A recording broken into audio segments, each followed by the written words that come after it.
सभी लोगों को मेरा सुप्रभात और आपका मेरे इस व्लॉग में स्वागत है।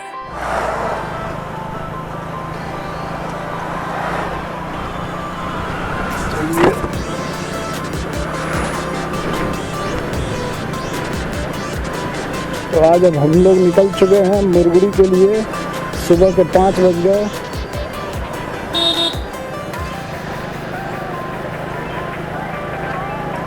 देखते हैं, प्लान तो यही है कि सनराइज देखा जाए मुरगुड़ी से, लेकिन मौसम ठीक नहीं है आज। काफ़ी दिन से प्लान करते करते आज एग्जीक्यूट हो रहा है। वैसे यार सुबह का अपना अलग मज़ा है। ये भी है, ये बस आ गई झारखंड से शायद। जय बजरंगबली। और बजरंगबली का आशीर्वाद लेने के बाद जैसे ही हम थोड़ा सा आगे बढ़ते हैं तो हमें अमवार मोड़ पे स्थापित काली माता के मंदिर से रामायण का पाठ सुनने को मिलता है। और सुबह 4:30-5 बजे के आसपास अगर आपको ये सारी चीज़ें एक साथ मिल जाए तो उस दिन का कहना ही क्या, पूरा दिन ही शुभ और आनंद की अनुभूति देने वाला होगा। अब सुबह 5 बजे आदमी तो दिख ही रहे हैं यार। ये अच्छी बात है कि लोग जग जा रहे हैं सुबह सुबह। और ये अब फाइनली आ गए फिर से अमवार मोड़। अब यहाँ से हम लोग कटेंगे मुरगुड़ी के लिए। ज़्यादा दूर नहीं, लगभग 10 किलोमीटर के डिस्टेंस पे है मुरगुड़ी।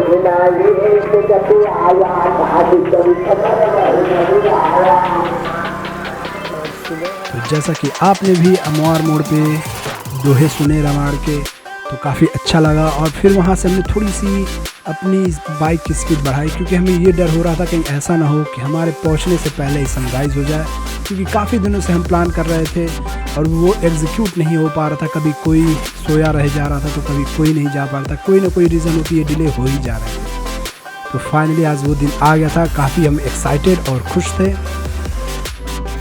तो अमवार मोड़ से आगे बढ़ने के बाद आपको एक जगह पड़ता है जिसका नाम है खजुरी। तो हम अब पहुंच चुके हैं खजुरी। खजुरी से आगे बढ़ने पे आपको एक रेलवे क्रॉसिंग मिलेगी, जो कि अभी कुछ देर में ही आपके सामने होगा। तो यहाँ थोड़े 2-4 ब्रेकर थे, रात को दिख भी नहीं रहे थे, फिर भी हमने थोड़ा अपना स्पीड मेंटेन ही रखा। लोग टहल भी रहे थे, जो कि काफ़ी अच्छा था, क्योंकि सुबह सुबह इतनी फ्रेश एयर, शुद्ध और सुकून भरी हवा थी और चिड़ियों की चहचहाहट थी। तो ये वही अंडरपास है जिसकी मैं बात कर रहा था। यहाँ से आप लालिमा तो आ रही है यार सामने।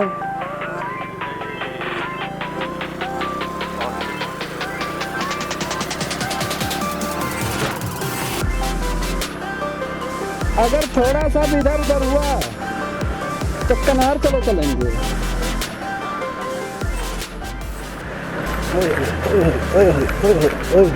सनराइज हो रहा है। वाह, कोयल बोल रही है। मजा आई कुछ और है। ओहो ओहो। तो फाइनली अब हम पहुंच चुके हैं बघाड़ू। बघाड़ू पहुंचते ही आप इस चौराहे से राइट टर्न लेंगे और आप आ जाएंगे मुरगुड़ी वाले रोड पे। यहाँ कुछ नल जल योजना के तहत रोड के किनारे खुदाई चल रही है, पाइप्स बिछाई जा रही हैं। तो उसके वजह से थोड़ा सा रोड ख़राब था। अचानक से नए नए ब्रेकर हमें मिल जा रहे थे और थोड़ा सा हमें इस बात का भी अब ये लग रहा था कहीं ऐसा ना हो कि सनराइज़ हो जाए यार, अब हम पहुंचने वाले हैं। तो हमने थोड़ी अपनी स्पीड मेंटेन करी और फाइनली हम पहुंच गए मुरगुड़ी के पास। और फिर यहाँ से हमारी चढ़ाई शुरू हो गई। जैसे ही आप मुरगुड़ी पहुंचते हैं तो आपको कुछ सीढ़ियाँ बनी हुई दिखती हैं और कुछ झोपड़ी होंगी, वो भी बनी हुई रहती हैं। और यहाँ पे आपको एग्जैक्टली कुछ ऐसा बहुत सीढ़ियाँ बनी हुई नहीं मिलेंगी, वैसे ही के वैसे ही हैं। स्टार्टिंग में आपको कुछ मिल जाएगा, तो आप कोशिश कीजिए कि आप अपने साथ एक डंडा भी लेके चलिए, क्योंकि यहाँ के पत्थर और मिट्टी के मिक्स हैं रास्ते में। कई बार हम भी स्लिप कर गए। चढ़ने में तो उतनी प्रॉब्लम नहीं हो रही थी, थकान ज़्यादा हो रहा था, लेकिन आप कोशिश कीजिए कि आप अपने साथ एक डंडा ज़रूर लेके जाएं अगर आपका वेट थोड़ा ज़्यादा है, और थोड़ा आराम करके ही जाएं। हमने पहले कोशिश करा कि यार हम एक बार में ही पूरी चढ़ाई कर दें, ऊपर तक पहुंच जाएं, लेकिन वो हो ना सका और हम बीच में थोड़ा रेस्ट करते हुए पहुँचे।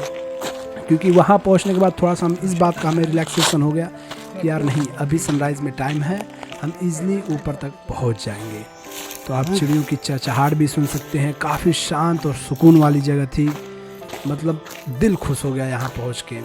और अभी हम रास्ते में ही थे, अभी चढ़ाई कर रहे थे, तभी अलग अलग तरीके की चिड़ियों की आवाज़ और पक्षियों की आवाज़, बंदर तक भी वहाँ थे, उनकी भी आवाज़ सुनने को मिल रही थी। तो काफ़ी सुकून भरा जगह था और काफ़ी ही आनंद और अविश्वसनीय, मैं उसको अविश्वसनीय कहूँगा, क्योंकि ऐसा महसूस करना हमेशा डेली तो होता नहीं है। तो कभी कभार आप जब प्लान करके ऐसी जगहों पे जाते हैं तो काफ़ी अच्छा लगता है। पत्थर है, रैंडम है, और ये लगभग जब आप ऊपर पहुंच जाते हैं तो आपको एक ये अजीब सा पेड़ देखने को मिलता है जिसकी जड़ें पत्थरों के बीच से निकल के आई होती हैं, और लास्ट में पहुंचने के बाद थोड़ी सी चढ़ाई और खड़ी हो जाती है, स्टीप चढ़ाई होती है, और पत्थर ऐसे ही हैं इधर उधर बिखरे हुए हैं। तो थोड़ा सा ध्यान दे के आपको चढ़ना होगा, क्योंकि ये पत्थर थोड़े चिकने भी थे, स्लिप करने वाले भी थे। तो फाइनली जब आप थोड़ा सा ऊपर चढ़ते हैं तो आपको दिखता है एक मंदिर का छत। यहाँ मैंने अपनी ओरिजिनल वीडियो की आवाज़ हटा दी है, क्योंकि हम इतनी लंबी लंबी सांसें ले रहे थे कि जिसका कुछ कहना नहीं था। और हम ऊपर आने के बाद ये हमने नज़ारा देखा, और यार सारी मेहनत रंग ला गई और दिल खुश हो गया, सारी थकान 1 मिनट में निकल गई। आप खुद ये नज़ारा देख के महसूस कर सकते हैं कि रियली में क्या जगह थी। मज़ा आ गया इस जगह पे पहुंचने के बाद। आपको मैं ये सारे नज़ारे दिखाने की कोशिश करूंगा, और आप कोशिश करूंगा कि आप इन सारी जगहों को महसूस करें, यहाँ की सुकून, यहाँ की फ्रेश एयर और यहाँ के वातावरण को।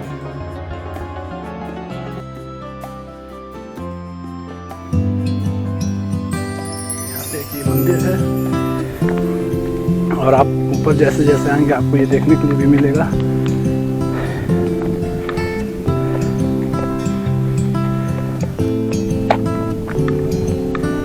ये हमारे फ्रेंड है जो भी साथ में आए हुए हैं।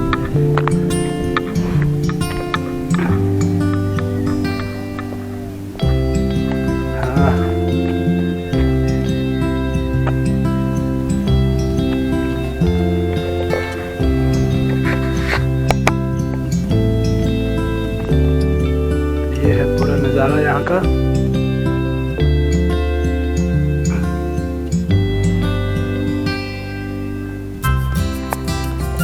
यहाँ पे आप एक शेल्टर भी देख सकते हैं। एनी हाउ इन लोगों ने अरेंजमेंट करा हुआ है ताकि आप थके हुए आए तो यहाँ पे आकर आप आराम कर सके। और हाँ, अपने साथ आप खाने पीने की चीज़ें ज़रूर लाएं ताकि ऊपर पहुँच, और पानी तो ज़रूर ही लेकर आए साथ में। मंदिर में लोग अपनी मन्नत पूरी करने के लिए यहाँ नारियल भी बांध के जाते हैं। भोले बाबा का मंदिर है, अभी मंदिर बंद है। हर हर महादेव।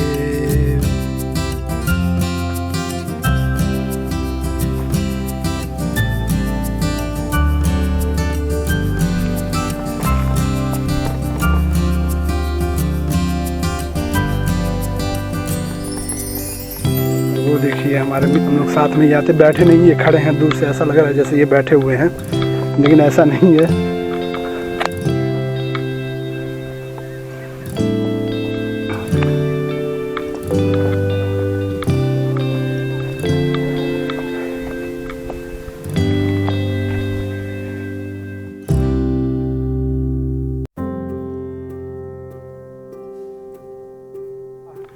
और ये होती है खुशी ऊपर आने के बाद। जबरदस्त है कि नहीं?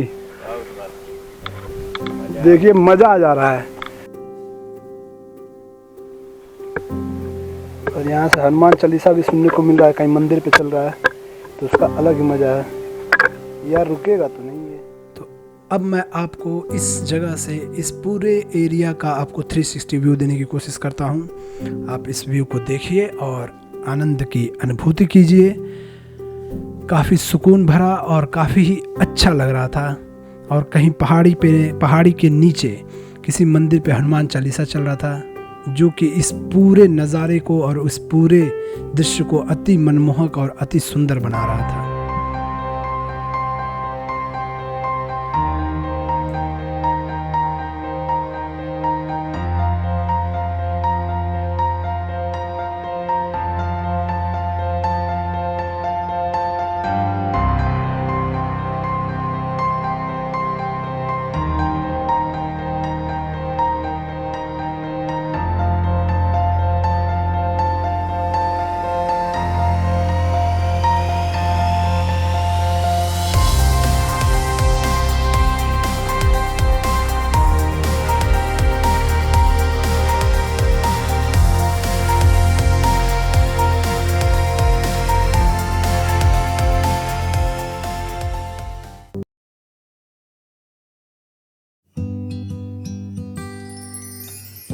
तो लगभग 2 घंटे बिताने के बाद, मन को सुकून और शांति देने के बाद हमने डिसाइड किया कि अब हम चलते हैं वापस घर की तरफ, क्योंकि धूप अब तेज़ हो रही थी।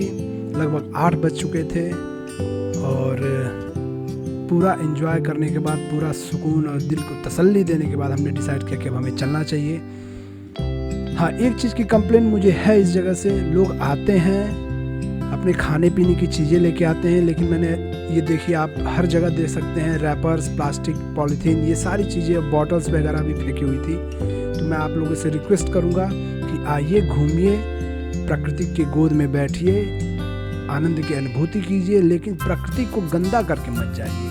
आप जितना आते हैं अपने साथ लेके खाने पीने की चीज़ें, उनके रैपर्स, बॉटल्स और जो भी चीज़ें हैं वो आप इकट्ठा कीजिए और वापस पूरी जिम्मेदारी के साथ इसे वापस लेके जाएं और किसी जगह पे डस्टबिन में या कहीं भी जहाँ से यह फिर से रिसाइकल होने के लिए जा सके वहाँ डाल दें। अब यहाँ से हम वापस निकल रहे थे।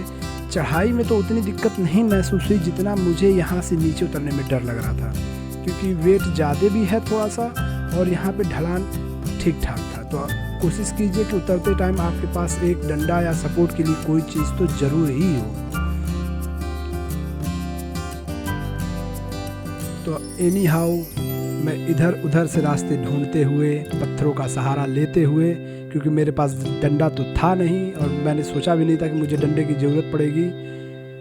ऐसा लगा था कि अरे चला जाऊंगा, चला आऊँगा, कोई दिक्कत नहीं होगी, लेकिन फिर भी आप अपने सपोर्ट के लिए एक डंडा साथ में लेके जाइए और एक अच्छा शू पहन के जाइए, क्योंकि थोड़ा सा स्लिपरी तो है, क्योंकि पत्थर और मिट्टी का मिक्स है जगह जगह पे, तो वो सरकने के चांसेस पैर के रहते ही रहते हैं। तो अब हमने थोड़ी स्पीड के साथ नीचे आने की कोशिश करी। हाँ, तो यहाँ कोई एक ऐसा कोई पर्टिकुलर रास्ता भी नहीं बना हुआ है कि नहीं एक रास्ता बना हुआ है उसी को फॉलो करते हुए जाना है। लोगों के आने जाने की वजह से रास्ते बन गए हैं। आप जब आएंगे जाएंगे तो आपको आइडिया हो जाएगा कि नहीं, इसी रास्ते से हमें आना जाना चाहिए। इसमें तरह तरह के पेड़ पौधे भी देखने को आपको मिलेंगे और जो सुकून है वो तो है ही। कई जगह तो हम भी स्लिप कर गए, क्योंकि हमें लगता नहीं था कि हम स्लिप कर जाएंगे, लेकिन वो मिट्टी पत्थर ऐसे मिक्स थे कि हमें पता भी नहीं चलता था और स्लिप कर जाते थे। तो इसलिए हमने काफ़ी सावधानी से उतरने की कोशिश करी। और जब हम लोग नीचे आ रहे थे 8 बजे के आसपास, तो लोग ऊपर जा रहे थे मंदिर में दर्शन करने के लिए। देखिए, कुछ लोग हमें मिले भी लोटा में पानी लेके जाते हुए, फूल माला वगैरह पूजा की सारी सामग्री लेकर जाते हुए। कुछ देर रुककर हमने थोड़ी राहत की सांस ली और फिर से हम नीचे उतरने के लिए आगे बढ़ गए। इसी बीच में किसी ने मेरे फ्रेंड को कॉल कर दिया और बेचारे वो सारे नज़ारों को छोड़ के फ़ोन में बिज़ी हो गए। और नीचे उतरते उतरते रास्ते में हमें एक फैमिली मिली जिनमें कुछ बच्चियाँ भी थी, बच्चे भी थे, और वो सुबह दर्शन करने जा रहे थे। सुबह 8 बजे ही वो दर्शन करने जा रहे थे और हम वापस नीचे आ रहे थे। तो कुछ दूर और आगे बढ़ने के बाद, जैसा कि मैं आपको बता रहा था कि स्टार्टिंग में कि कुछ देर जैसे ही आप एंट्री करते हैं तो कुछ थोड़े बहुत कंस्ट्रक्शन हुए हैं, अच्छी तरीके से अभी कंस्ट्रक्शन नहीं हुए, लेकिन थोड़ा सा सपोर्ट मिल जाता है। तो ये वही जगह है जो स्टार्टिंग में आपको देखने को मिलेगी। तो इससे पता चल जाता है कि अब हम नीचे आने वाले हैं। सीढ़ियाँ भी एग्जैक्टली पूरी तरीके से बनी हुई नहीं हैं, लेकिन साइड में बैरिकेडिंग हो गई है, थोड़े थोड़े दीवार उठा दी गई हैं। और जैसे जैसे हम आगे बढ़ते जा रहे थे, नीचे की तरफ आ रहे थे, तो हमें श्रद्धालु मिलते जा रहे थे, कुछ लोग और हमें मिले। तो ये काफ़ी अच्छा लगा कि लोग दर्शन करने जा रहे हैं। और सीढ़ियाँ यही है स्टार्टिंग में जो बनी हुई हैं।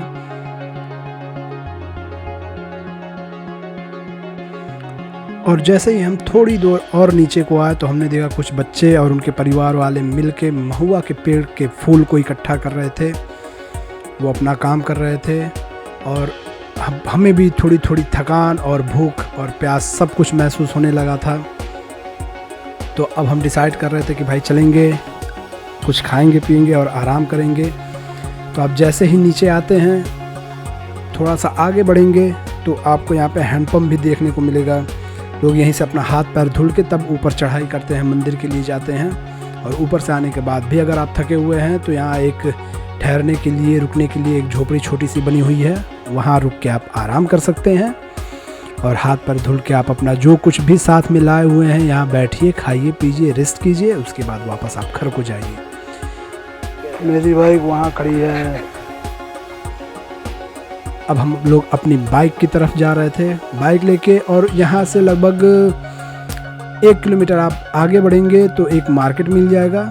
वहाँ पे आप कुछ खा पी सकते हैं, नहीं तो आप सीधे बघाड़ू मार्केट की तरफ जाइए। वहाँ आप अगर सुबह में हैं तो सुबह नाश्ता कर सकते हैं, अच्छा मार्केट है, खाने पीने की सारी चीज़ें अवेलेबल हैं, तो वहाँ भी आप खा पी सकते हैं। तो अब हम लोग वापस जा रहे हैं अपनी बाइक की तरफ। यहाँ कोई पार्किंग की कोई पर्टिकुलर जगह नहीं है। पहाड़ से थोड़ी सी दूर एक प्लेन एरिया है, वहाँ पे सभी लोग अपने 4 व्हीलर 2 व्हीलर साइकिल जिससे भी आते हैं वहाँ पार्क करते हैं। चोरी होने का कोई डर नहीं है, इसलिए आप वहाँ पार्क कीजिए। और अगर आप पहाड़ के ऊपर भी जाते हैं तो वहाँ से भी आपको अपने बाइक 4 व्हीलर वगैरह हल्के फुल्के तो दिखते ही है कि हाँ यहाँ पे पार्किंग की गई है। तो मोस्टली लोग वहीं पे अपनी पार्किंग करते हैं, तो पार्किंग का कोई ऐसा बहुत बड़ा इशू नहीं है। आप किसी भी व्हीकल से आइए, कोई इशू नहीं है, पार्क कीजिए और आराम से जाइए, दर्शन कीजिए, घूमिए। तो फाइनली हम आ गए अब नीचे। यहाँ नीचे से ऊपर पहाड़ी तक हमने चढ़ाई की थी। आशा करता हूँ आपको ये जर्नी और ये व्लॉग पसंद आया होगा। आगे की जर्नी में बने रहने के लिए जुड़े रहिए हमारे चैनल के साथ। धन्यवाद।